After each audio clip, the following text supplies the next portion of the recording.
नमस्कार। कार्यक्रम संदर्भ में अपने के स्वागत बा। हम अफरोज। कार्यक्रम संदर्भ अपने जनता टेलीविजन में हर एक विषय के सवेरे 7:30 बजे से देख सकत बानी। आज हमने के कार्यक्रम में संदर्भ में भोजपुरी में हमने के देश के राजनीतिक अवस्था, सामाजिक अवस्था, आर्थिक अवस्था के विषय में छलफल करे निसन। ये विषय में आज हमने के नेपाली कांग्रेस भीतर के महाधिवेशन के चहल पहल और क्रियाशील सदस्यता विवाद और स्थानीय तह में कांग्रेस के प्रभाव के बारे में हमने गपशप करें सन। ये बीच में आज हमने के अतिथि बानी नेपाली कांग्रेस के युवा नेता नवीन सिंह।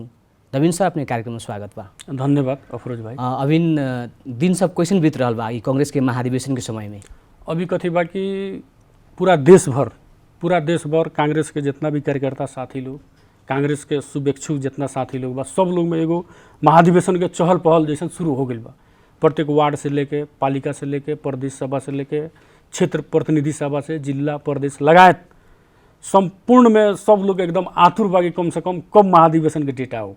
केंद्रीय कार्य समिति हमने के भरकर 28 गते नेपाली कांग्रेस के केंद्रीय कार्य समिति के बैठक बा।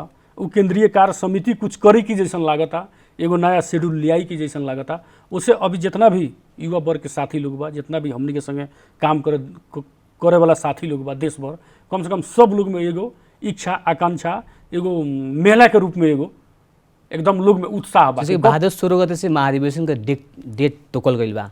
मने नइखे लागत कि महाधिवेशन उस समय में हुई। क्रियाशील सदस्यता विवाद सल्टाव में बहु स्थानीय तह के वार्ड स्तर के महाधिवेशन होके नहीं के सकल। तो ई विषय में अब कांग्रेस के महाधिवेशन एक तो लेट हो रहा बा, संविधान के अनुसार भी 6 महीना भीतर भी करे के, मतलब जल्दी से जल्दी करे के एगो इथी बाटे, समय बाटे। तो अपने के कांग्रेस भीतर के विवाद सलट के महाधिवेशन समय में हुई कह के अपने के कैसे विश्वास दिला सकता नहीं? अब कथी बा महाधिवेशन समय में हुई कह के विश्वास बा। काहे कि अभी तले हमनी के सामान्य प्रधानमंत्री, नेपाली कांग्रेस के हमनी के सामान्य पार्टी सभापति आदरणीय शेर बहादुर दाई एकदम कह दिले बानी महाधिवेशन हुन्छ त हुन्छ, समय में हुन्छ। तो उससे कथी बा कि हमनी के एकदम विश्वस्त बानी सन कि महाधिवेशन हुई। काहे यदि महाधिवेशन नहीं के होत तब पार्टी भी तो बिहान के दिन में बचाव के पड़ल, पार्टी भी बचाव के पड़ल। पार्टी के साथ साथ कमती में नेपाली कांग्रेस में युवा के भी सहभागिता होकर पड़ल। वो युवा के सहभागिता खातिर जब तकले नेपाली कांग्रेस के महाधिवेशन नहीं होत तब तकले बहुत समस्या बा। का है अपने के हम अवगत करावे के चाहता नहीं, कथी अवगत करावे के चाहता नहीं कि ये हमने के आज 14वां महाधिवेशन होके जा रहा बा। लेकिन 13वां महाधिवेशन के अपने लगे के भी शायद याद हो। 13वां महाधिवेशन में का भई रहे कि 13वां महाधिवेशन में नया क्रियाशील सदस्यता फार्मे ना भराई।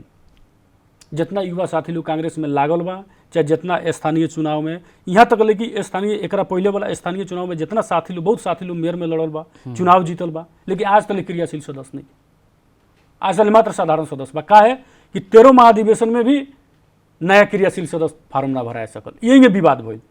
तो एगो पार्टी एगो मॉडल बनैलक कि पुरनके पर कैल महाधिवेशन, तो पुरनके पर महाधिवेशन भइल। तो उसे हम कथी कहे के चाहें कि एकदम हमनी के आदरणीय सभापति जी एकदम माने विश्वस्त बानी कि एकदम समय पर महाधिवेशन हुई। आ हमनी के भी विश्वस्त बानी सन वहाँ के जौन मीडिया के मार्फत जौन वहाँ के भनाई आ रहा बा, हमनी के भी 2-3 दिन पहले भेंट कैले रहनी, हमनी के भी चर्चा कैनी सही बात तना एकदम समय में महाधिवेशन हुन्छ कह के वहाँ के कहनी। तो उससे हमनी के विश्वस्त बानी सन भेंट में महाधिवेशन हुई। हाँ, भेंट में जैसे आपने कहनी कि मतलब चर्चा कैनी सन, विषय में छलफल भइल।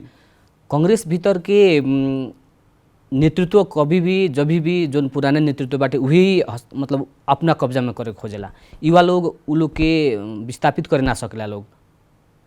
ये समस्या कांग्रेस में काहे बाटे? जैसे कि बहुत साल से, जैसे अपने भी 27-28 साल से राजनीति कर रहा बानी। एगो उमेर में जो एगो जोश होकलाटे कि हम एगो आउटपुट देम, देश के खातिर कुछ करें, समाज के खातिर कुछ करें, तो उ करे के समय अपने लोगन के पास होते जा रहा बा। तो एगो कहीं ना कि सरकारी कर्मचारी रिटायर होकला 58 वर्ष 60 वर्ष में, उती बेला रिटायर होके के समय में अपने लोगन के कोनो पद पर जाम लोगन, तो अपने में जो ऊर्जा ना रही, करे के जो सोच रही उ करे ना सकेम लोगन। तो देश के युवा जो अभी अवस्था बाटे ऐसन के हर फिर रही कि कथी बा कि ये हमनी के खाली एगो कांग्रेस में भी समस्या नहीं है। अपने कहने कि कांग्रेस में ही समस्या बा, ये कांग्रेस में ही समस्या नहीं है, ये और दल में भी समस्या बा।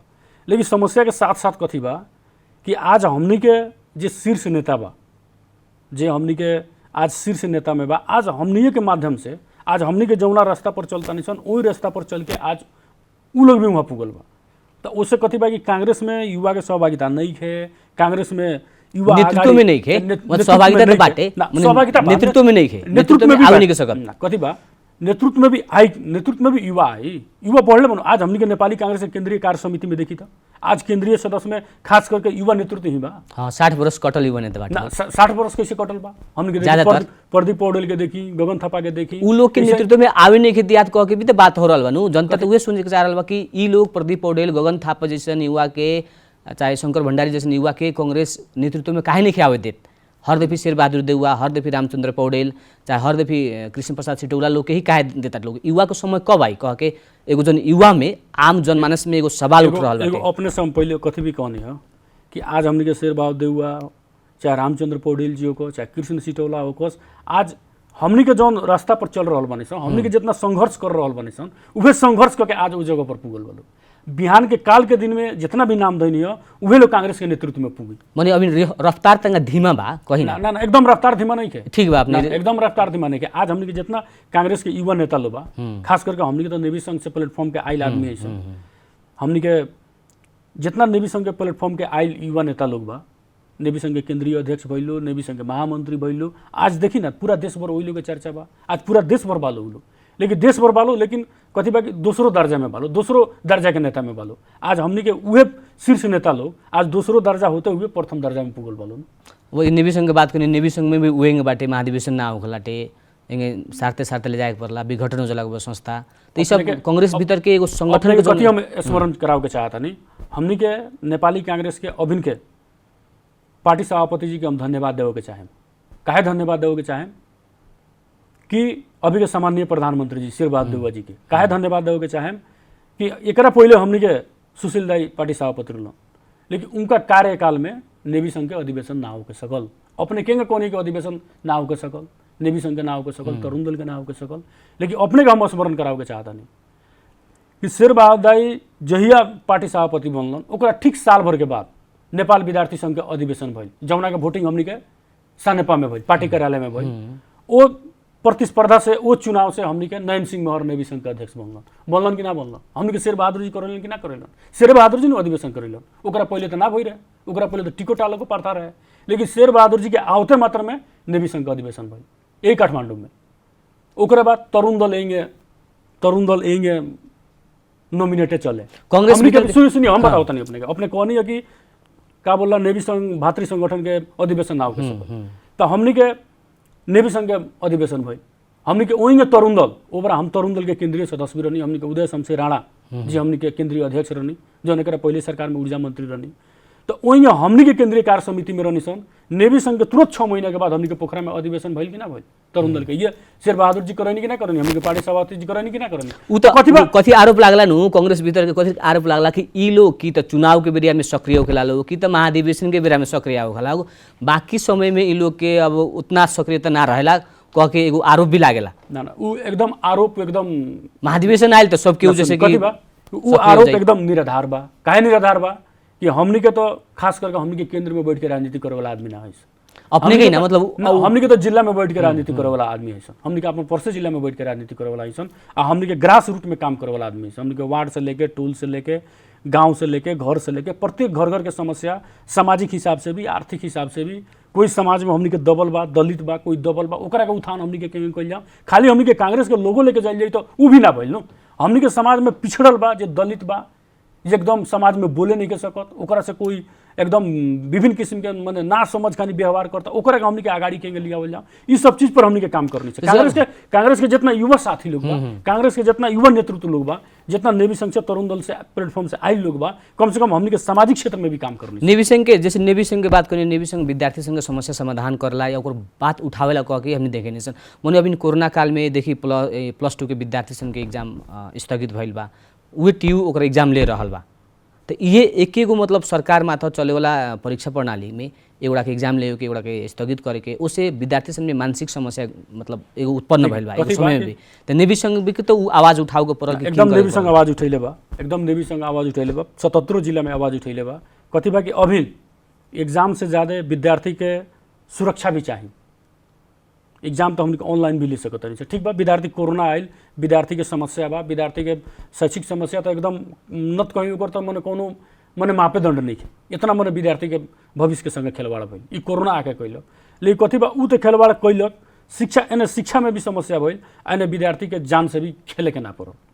समाज मतलब टीयू एग्जाम करा रहल बा अपने के परीक्षा बोर्ड बाटे, राष्ट्रीय परीक्षा बोर्ड जो मैट्रिक एग्जाम लेवला, तो ऊ एग्जाम स्थगित कर दिल बा। टीयू एग्जाम लेवे के मतलब तैयारी में बा, कहता कि हम कोनो एग्जाम स्थगित नहीं कैले, हमने के एग्जाम होई। ओकरा बारे में नेपाल विद्यार्थी संघ भी आवाज उठैले रहे, हमने के मीडिया से ही माध्यम से देखनी सन। ओकरा बारे में भी हमने के सम्मानीय प्रधानमंत्री जी काले स्टेटमेंट में आइल बा, काले की परसों आइल बा कि एकदम विद्यार्थी के भविष्य के मद्देनजर रखते हुए हम कोनो ई नेपाल सरकार कोनो निर्णय ली। टीयू एग्जाम चलावता तो ओकरा के एग्जाम पोस्टपोन करे के पड़ल कि बंद करे के पड़ल ओकरो के कि +2 के बोर्ड जो निर्णय कर दिले बा एग्जाम ना करे के, एकरा के सामाजिक दूरी कायम करके कोनो मापदंड लिया के कोनो नया मॉडल लिया के ओकरा के एग्जाम लेवल जाऊँ कि कह के हमनी के काले प्रधानमंत्री जी ओकरा के स्टेटमेंट दिले बा, हमनी के नेवी संघ के दबाव पर दिले बा। तो उसे कथी बा कि अब सरकार केंग लिया होता, मोडालिटी केंग लिया होता, सरकार केंग एकरा के व्यवस्थित करता, ऊपर निर्भर करता। जैसे कि आपने कहने कि हम अपने बिरगंज से ही राजनीति करनी, ग्रास रूट में राजनीति करनी। बिरगंज में जैसे कि अपने देखता नहीं कि अभी कोरोना के चलते चाहे अब विभिन्न समस्या के चलते आर्थिक अवस्था कमजोर हो चुकल बा। वहाँ के जनता सन के जोन की रोजमर्रा के जिंदगी बितावेला, रोज कमा खाता, ओकर रोजगारी नहीं के समस्या बाटे। तो उस सब के खातिर अपने के जोन वहाँ से जिला में रह के कैसन अभियान चलाता नहीं, चाहे उ लोग के मतलब एगो खाए के रहे के व्यवस्थापन खातिर सरकार से समन्वय होके करता नहीं कि नगर पालिका से गांव पालिका से कुछ सहयोग करके जो अपने को युवा विद्यार्थी लोग बाइन लोगन तो गांव गौर खातिर कथी कर रहा बाइन लोगन, अपने लोगों से आशा जनता कौन विषय में कर सकता? कथी बा अपने हमनी के पर्सा जिला के जितना पुरान मीडिया माने पुरान कथी कहल नया मीडिया माने पुरान विगत जितना पत्र पत्रिका निकलल बा उमें भी अपने देख सकता नहीं कि हमनी के नेपाली कांग्रेस के युवा साथी लोग जौना बेरा हमनी के कोरोना काल में पूरा पूर्ण रूप से ठप रहे, पूर्ण रूप से लॉकडाउन रहे, ओ बेरा हमनी के का कैले बनी, हमनी के भूमिका समाज में बाकी ना बा, हमनी के समाज में अपन भूमिका निर्वाह कैले बनी सके नहीं कैली सन, उ भी देख सकता नहीं। ओ बड़ा हमनी के बिरगंज के वासी के जितना मने कमा के खाए वाला लोग बा, जरा घरे खाना नहीं के पुगत, हमनी के नेवी संघ के साथी लोग, नेवी संघ के भाई लोग, हमनी के का बोला उनमें पूरा पूर्ण रूप से सहयोग करके हमनी के खाना घर घर तक ले पुगैले बनी सन, टेम्पू पर खाना पुगैले बनी सन, रिक्शा पर खाना पुगैले बनी सन। उतने ना हमनी के खाली जे पिछड़ल वर्ग बा आदमी के ही ना, हमनी के जितना बिरगंज में जितना चौपाया में जितना जानवर घूमे वाला बा, गाय होके भैंसी होके चाहे यहाँ तक ले कुकुर होके सबके भोजन हमनी के कैले बनी सन, सबके व्यवस्था कैले बनी सन, सबके आहार दिले बनी सन हमनी के लॉकडाउन में। अब ये बात हमने फिर अब राष्ट्रीय राजनीति और तंगा मोड़ल जाम कि कांग्रेस भीतर के एगो क्रियाशील सदस्यता विवाद जोन रहे अभी तंगा थामथुम भइल बा, एक दूगो जिला के तंगा विवाद सल्टाव के बात हो रहा बा, ओकरे चलते महाधिवेशन समय पर होई कि ना होई कह के एगो असमंजस भी बाटे। तो 12 मतलब वर्षा के क्रियाशील सदस्यता के मिलावल गई, आरोप भी कथी लागल कि अपने संस्थापन पक्ष में भी बानी, शेरबहादुर देउवा पक्ष के भी एगो बानी, पार्टी भीतर के एगो। तो संस्थापन पक्ष के दोसर गुट के या दोसर पक्ष के आदमी के सदस्यता ना देवे के पक्ष में रहेला, उ लोग के सदस्यता से बाहर रख के अपने बहुमत पुगा के महाधिवेशन जीते के एगो रणनीति भी बनावता कह के आरोप मतलब बाहर बात आवला न। कथी बा कि अपने से पहले भी हम कहनी है एकदम हमनी के निर्धक रह जाओ, समय में महाधिवेशन हुई, काहे महाधिवेशन हुई कि ठीक बा एगो दूगो जिला में हमनी के एगो दूगो जिला में क्रियाशील सदस्यता के विवादे बा तो मायने नहीं के रखत, काहे मायने नहीं के रखत। हमनी के 14 पहले भी कहनी हम हमनी के 14 महाधिवेशन में बानी सन, प्रक्रिया में बानी सन, प्रोसेस में बानी सन, हमनी के अधिवेशन होबे करी। 13 महाधिवेशन में भी हमनी के 2 नंबर प्रदेश में देखल जाओ तो बिना जिला अधिवेशन भइले, कोई वैसन जिला बा कि बिना जिला अधिवेशन भइले महाधिवेशन भइल। तो एगो दूगो जिला में यदि चरम विवाद बा, 2 4 5 जिला में चरम विवाद बा तो उ जिला के यथावत रख के महाधिवेशन कदब को पड़ी, आ उ जिला के यथावत रख के ही महाधिवेशन हुई जैसन हमर बुझाई बा। समस्या समाधान करे और पहल ना समस्या देखी कथी बा कि समस्या समाधान एकदम हमनी के क्रियाशील सदस्यता छानबीन के समिति बनल बा, समस्या समाधान करे के पहल कर रहल बा। लेकिन यहाँ हमनी के कथी बा कि अपने अपन अड़ान छोड़बे ना करें, हम अपन अड़ान छोड़बे ना करें। तो ये 2 आदमी के व्यक्तिगत लड़ाई में पूरा देश के कांग्रेस के कार्यकर्ता के भविष्य खिलवाड़ ना करे पड़ो, कांग्रेस के विधान सम्मत कांग्रेस के पार्टी के हमनी के एथी में अल्पमत में ना पड़े पड़ो। 2 जिला ना ही हुई तो का हो गई, लेकिन अधिवेशन तो चाहिए, महाधिवेशन तो चाहिए। काहे कि कितना बहुत साथी लोग हम कहनी अपने के पहले से भी कहनी बहुत साथी लोग 13 महाधिवेशन में नया क्रियाशील सदस्यता नहीं के फार्म पहले उ चुनाव भी लड़ल के स्थानीय वार्ड, कोई वार्ड अध्यक्ष बन गई, कोई मेयर बन गई, लेकिन वो बड़ा हमनी के 13वां अधिवेशन में बहुत जिला रहे कि पुरनके पर सदर क के अधिवेशन भइल, तो वहाँ तो बहुत साथी लोग छूट गए। इसके महाधिवेशन भी आवे लागल मने पार्टी सभापति में शेरबहादुर देउवा के तब सबके बढ़ले बा उनकर बाटे, तो उहे गुट भीतर के विमलेन्द्र निधि जन बाड़न वो कहतन कि हम भी सभापति लड़ेम। तो ई विषय में मिलाव के क्यों प्रयास हो रहा बाटे कि ई बेर कांग्रेस के सभापति में कितना जना उम्मीदवार हुई कोनो? अब कथी बा कि अब विमल दाई भी कहत रहन कि हम उम्मीदवार हैं, शेरबहादुर दाई बढ़ले बन, अब वो लोग के आपन समझदारी के बात बा, उमें हमनी के कुछ बोले के ना मिली। युवा के अभी हमनी से कुछ ना बोले के पड़ल, हमें काहे ना बोले के पड़ल।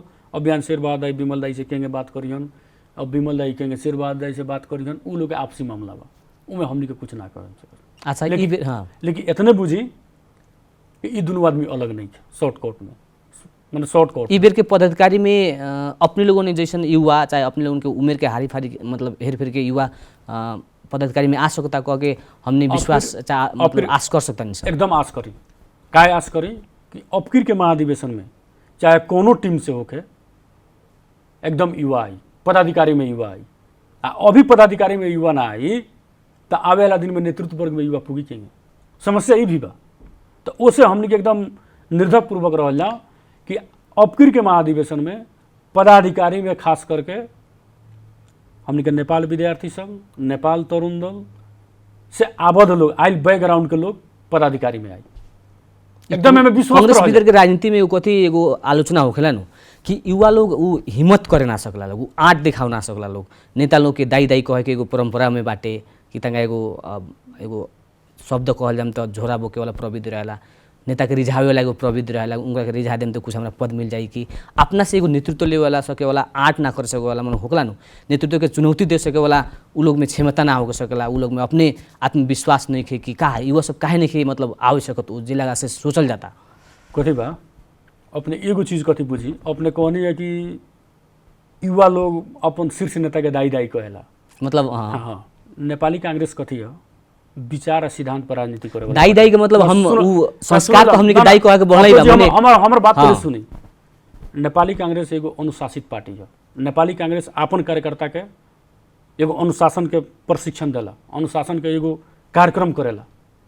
नेपाली कांग्रेस के कोनो भी कार्यकर्ता कोनो भी कैडर हमनी के वामपंथी जैसे ना है कि अपने नेता के लागम से गरियावे, अपने नेता के लागम से चैलेंज देवे, उ हमनी में गलती करे वाला पर सवाल उठाओ पड़ल, सवाल उठा सकता नहीं नु, सवाल उठा सकता नहीं रौरा।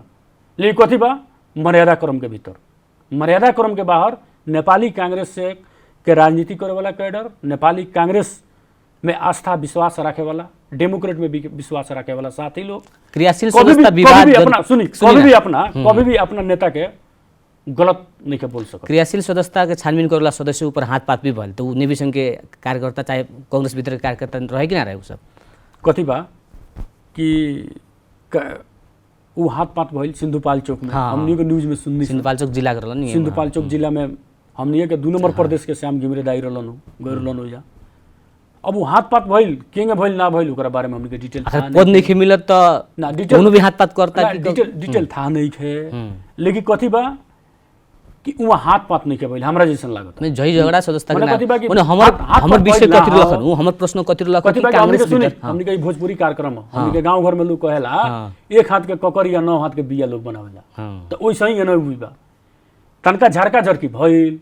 लेकिन झरका झरकी भइल तनका भाषा बहसी भइल, इतने में हाथ छोड़ देले कह के ई गलत प्रचार भइल बा, कहीं कोई हाथ नहीं के छोड़ ले। छानबीन समिति छानबीन तो करी मने हमर कहानाम कथि रहे, हमर सवाल कथि रहे कि दाई दाई जो एगो हमनी के संस्कार त बा मने एगो चापलूसी करे वाला हिसाब से चाहे नेता के रिझावे वाला हिसाब से ई हमरा से प्रभावित हो जाइन त हमरा कुछ दे दियन कि कह के हिसाब से दूसरा के बारे में काय सोची हमरा के दे दियन त हमरा के होइए न जाई कह के एगो अवसरवादी स्वार्थ बोक के जोन युवा लोग कर रहल बाटे, उहे कारण से उ लोग युवा लोग पिछाड़ी पड़ल बाटे कि उ लोग हिम्मत काहे नहीं कर सकला लोग नेतृत्व में आवे खातिर, चाहे पार्टी भीतर के विभिन्न जैसे कि अभी महाधिवेशन बाटे तो कांग्रेस सक्रिय भइल बाटे मतलब एज अ होल रूप में तो सरकार में जो तो रहले रहला, तो युवा लोग काहे नहीं कर सकत कम कोइन जैसे अपने के 27 वर्ष के एगो राजनीतिक कैरियर बाटे, 27 वर्ष तो कम ना भइल, 2.5 दशक हो गई।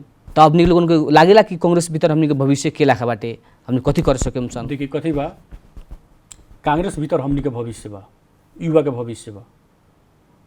कथी बा कि हमनी के एगो ईमानदारी पूर्वक निस्वार्थ रूप से हमनी के कांग्रेस में लागल बनी, हम बिहान माननीय बन जाई, हम बिहान सांसद बन जाई, हम बिहान मंत्री बन जाई, उ कोनो सोच ना हो। तो जनता के सेवा करे खातिर तो बने के पड़ी हम नहीं। ना कथी बा, जनता के सेवा रौरा मंत्री बन के नहीं कर सकत, कोनो जरूर नहीं कि मंत्री बन के कर सकत नहीं।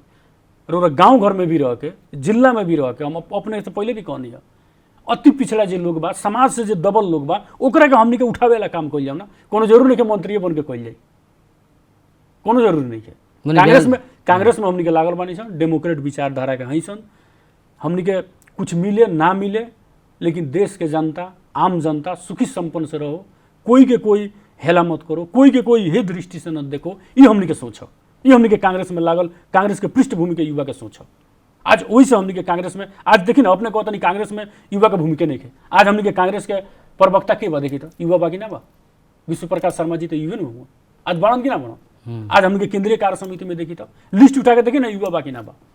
काल के दिन में 13 महाधिवेशन में युवा साथी लोग केंद्रीय सदस्य में आए, आज 14 महाधिवेशन में पदाधिकारी में आई, 15 महाधिवेशन में सभापति में आई, काहे नहीं के युवा। जैसे एगो और हमरा सवाल कथी रख, जैसे कि कांग्रेस के वोट बैंक के रूप में हमने के एगो मधेश के, तराई मधेश के क्षेत्र के रूप में लेवे निसन, माने मधेश के प्रतिनिधित्व उस हिसाब से होके ना सकेला ना। कथी बा, मधेश के प्रतिनिधित्व वो हिसाब से बा कांग्रेस में, काहे नहीं है। आज हमनी के अपने ही कहनी, विमलेंद्र नंदी जी कहाँ के हों, का बोला मधेशे के हों, हमन के ना हों, कैसे हमनी के नहीं के। फॉर्मूला मंसूर जी कहाँ के हों, हमनी के मधेशे के हों। आज कांग्रेस के एगो शीर्ष स्थान में बढ़न कि ना बढ़न, हमनी के रमेश रियाल जी कहाँ के हों, मधेशे के हों, हमनी के शीर्ष स्थान में बढ़न कि ना बढ़न। तो कथी बा कि कांग्रेस के वोट बैंक हमनी के मधेश वास्तव में भी हो, आज भी बा। और काल के 74 के चुनाव के वोट के समीकरण देखी, पूरा मधेसी दल एकता, वाम एकता होते हुए भी हमनी के वोट परसेंटेज देखी ना, ठीक बा हमनी के हार गई सन, लेकिन वोट परसेंटेज देखी ना मधेश में कांग्रेस के कितना मिलल बा, पूरा पार्टी एक हो गई, तब हमनी के वोट कितना मिलल बा। काल के दिन में कोनो भी चुनाव होता तो मधेश में जौन हमनी के 74 के चुनाव में मिलल, ओकरा से सीधे बहुत फर्क बा। अभी ये लोग क्रियाकलाप, मधेसी दल के क्रियाकलाप, आज हमनी के मधेश में सरकार बा, उन लोग के क्रियाकलाप देखी। आज हमनी के 3 साढ़े 3 वर्ष हमनी के यहाँ वाम गठबंधन के सरकार रहा, केपी ओली जी के नेतृत्व में सरकार रहा, उन लोग के क्रियाकलाप देखी कि हमनी के मधेश के जनता क्षुब्ध कितना बा। अपने भी तो एगो मधेश से बिलोंग करनी, हमनी के मधेश में जाके देखी तो कितना जनता पीड़ित बा। आज एगो रिक्शा चलावे ला के भी पैन नंबर आ वैट नंबर चाहिए, ये ओली सरकार कैले बा। आज हमनी के प्रदेश सरकार के देखी, हमनी के राउर बाप दादा के संपत्ति, हमर बाप दादा के संपत्ति, हमर कोई बहन बेटी के बियाह करे के पड़ता तो हम अपन संपत्ति बेचे जाता नहीं, तो हमनी के प्रदेश सरकार के में 2.5% टैक्स बा, हमनी के 2.5% टैक्स देवे के पड़ी प्रदेश सरकार के। आज हमनी के जनता पीड़ित भइल कि ना भाई, हमनी के चिल्लानी से मधेसी मधेसी आ मधेश मधेश। तो ये सब लोग क्रियाकलाप मधेश के जनता देख रहा बा, पूरा देश, मधेश ना पूरा देश देख रहा बा। एने कम्युनिस्ट लोग के चरित्र पूरा देश देख लेला, एक से एक भ्रष्टाचार, और मधेश में मधेसी दल लोग के देख लेला। अब इस देश में कांग्रेस के छोड़ के दोसर विकल्प नहीं है। हमने कार्यक्रम के अंत में आ चुकल बानी सन, कार्यक्रम में अपने समय देनी ओकरा खातिर बहुत बहुत धन्यवाद बाटे। धन्यवाद, अपने के भी अफरोज जी धन्यवाद। वहाँ के रहनी हमने के नेपाली कांग्रेस के युवा नेता नवीन सिंह, जो कि पर्सा वीरगंज से बिलोंग करेनी। कार्यक्रम संदर्भ देख के हमने के साथ देनी। देखते रहिए जनता टेलीविजन।